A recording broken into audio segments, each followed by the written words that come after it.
Hello everyone, and welcome to day 5 of our 21-day fast together. You know, our world is full of questions.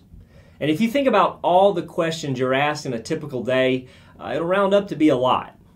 Like, for example, what time is it? Or what do you think? Or maybe, how long is this going to take? What's for dinner? Can you help me? Why are you fasting? Questions are a normal part of life. And while many questions may be simple or even silly at times, there are questions in life that are crucial to a person's eternal standing before God.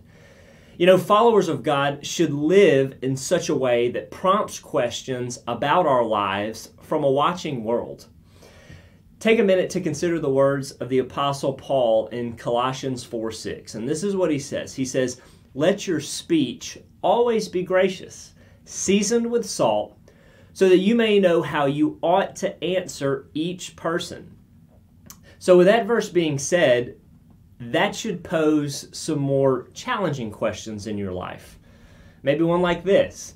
Does the way you live cause others to ask about your life and faith? Or do you find that others come to you for advice on difficulties in their life?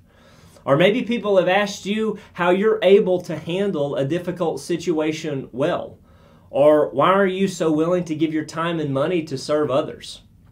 And all of those questions have the same answer. And that answer is this. It's because believers are to live their lives for the glory of God and for the good of others. And a watching world should be full of those questions. And also, we should be willing to share the gospel and share the hope that we have in Christ with people around us. Moving on a bit, Paul also instructed the believers in that passage to always speak words that are gracious. And he used the illustration of words being like seasoning with salt. Because salt's great. Salt does a lot of good. We know that salt is used to enhance food and to make it more appealing and appetizing because it simply adds flavor. And our words should have that kind of flavor. Our words should be full of grace as to make our testimony of Christ attractive to others. So as we continue to seek the presence and the purposes of God, let us live in such a way that others will ask us about the difference in our life. And let us be willing to share with others what Christ has done for us and what He can do in the life of anyone who puts their trust in Him. So today, spend some time in prayer, asking God and asking the Spirit to open up a gospel conversation with someone this week as we all live for the glory of God.